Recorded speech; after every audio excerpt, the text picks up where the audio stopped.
আজ আবারও একটা নতুন ফুল নিয়ে চলে এসেছি তোমাদের জন্য। ফ্লাওয়ারটাও নতুন আর সেলাইটাও নতুন। না মানে আমি সেলাইটা আবিষ্কার করিনি, মানে আজকে অনেক দিন পর আবার কাশ্মীরি ভরাট সেলাই দিয়ে কাজ করব, তাই বললাম যে সেলাইটা নতুন করছি। আর এই রকম ফুলগুলোতে আমি কিন্তু কাশ্মীরি স্টিচ দিয়ে সেলাই কখনো করিনি।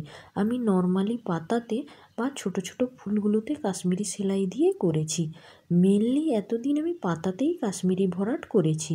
এবার মনে হলো এবার একটু আমি ফুলেতেও কাশ্মীরি ভরাট সেলাই ট্রাই করি, তাই যেমন ভাবা সেরকম এই ছবিটা এঁকে নিলাম।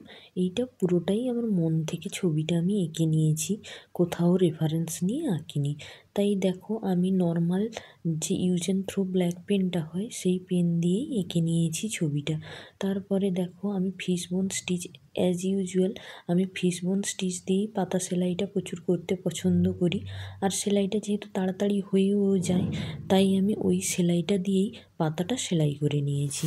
আর পাতাটা সেলাই করার পর আমি একটা ডাল করে নিচ্ছি। আর ডালের দুদিকে দেখো ছোটো ছোটো কালো পেন দিয়ে আমি করে রেখেছি, ডট দিয়ে রেখেছি। ওই ডটে ডটে আমি কিন্তু ফ্রেঞ্চ নট দিয়ে সেলাই করে নেব।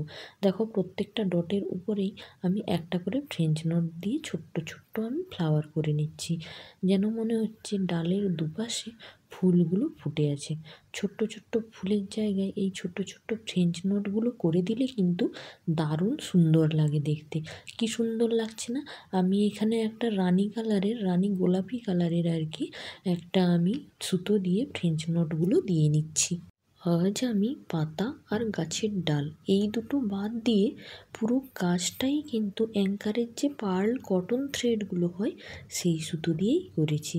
আর এখানে আমি ফ্রেঞ্চ নট করার জন্য দেখো দুতার সুতো নিয়েছি, তাও আবার পার্ল কটন থ্রেডের।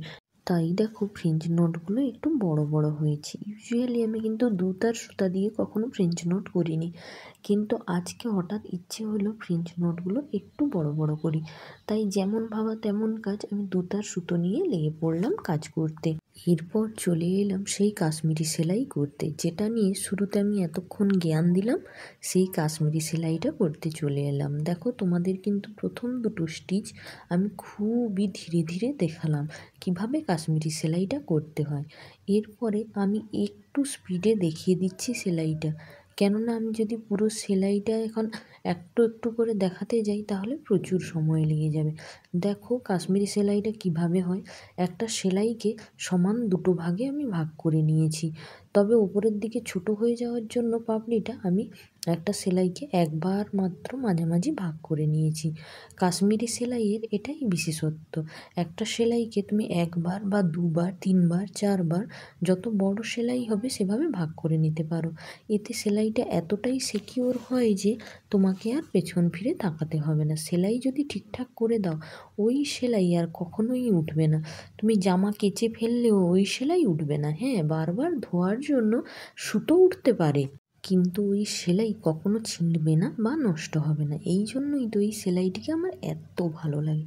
দেখো আমি নিচের কিছুটা অংশ ফাঁকা রেখে দিয়েছি, আর অ্যাজ ইউজুয়াল আমি পেন দিয়ে দাগ দিয়ে নিয়েছি যাতে সেলাই করার সময় কোনো ডিস্টারবেন্স না হয়। আগে থেকেই আমি পেন দিয়ে দাগ দিয়ে নিয়েছি, আর সেই দাগে দাগেই আমি সেলাইগুলো শেষ করে ফেললাম ওপরের পাপড়িগুলো। এরপরে পাপড়ির নিচের অংশে দেখো আমি যে ভায়োলেট কালার বা ল্যাভেন্ডার কালারের সুতো দিয়ে সেলাইটা করছিলাম, সেই কালারেরই একটা লাইট কালার দিয়ে লং অ্যান্ড শর্ট স্টিচ দিয়ে আমি বাকি নিচের দিকের পাপড়িটা ভরাট করে নিচ্ছি। এর আগের দিন কাজটাই আমি উপরের দিকে বাটন হোল স্টিচ দিয়েছিলাম আর নিচে লং অ্যান্ড শর্ট স্টিচ দিয়েছিলাম, কিন্তু আজকেরটায় দেখো আমি উপরে কাশ্মীরি স্টিচ দিচ্ছি আর নিচটায় আমি দেখো লং অ্যান্ড শর্ট স্টিচ দিচ্ছি। তার থেকে তোমরা কি বুঝলে বলো তো? মানে ওপরের দিকে বা নিচে যে কোনো সেলাই দিয়ে করা যায়। আমি নিচের দিকটায় যেখানে লং অ্যান্ড শর্ট স্টিচ দিয়েছি ওতেও কিন্তু কাশ্মীরি স্টিচ দিয়ে করতে পারতাম, কিন্তু আমার এখন লং অ্যান্ড শর্ট স্টিচের ভূত চেপেছে মাথায়, তাই দেখো প্রায় সেলাইগুলো নিচের পোর্শনটা আমি লং অ্যান্ড শর্ট স্টিচ দিয়েই করছি। উপরে আগের দিন আমি বাটন হোল স্টিচ করেছিলাম, আর আজকে দেখো কাশ্মীরি সেলাই দিয়ে ভরাট করেছি।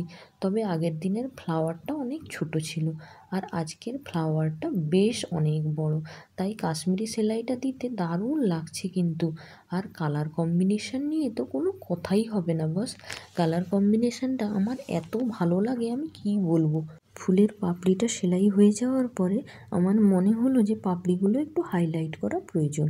কেননা প্রত্যেকটা পাপড়িতে তো একই কালার করেছি, যদি একটু হাইলাইট না করি তাহলে পাপড়িগুলো আলাদা আলাদাভাবে বোঝা যাচ্ছে না।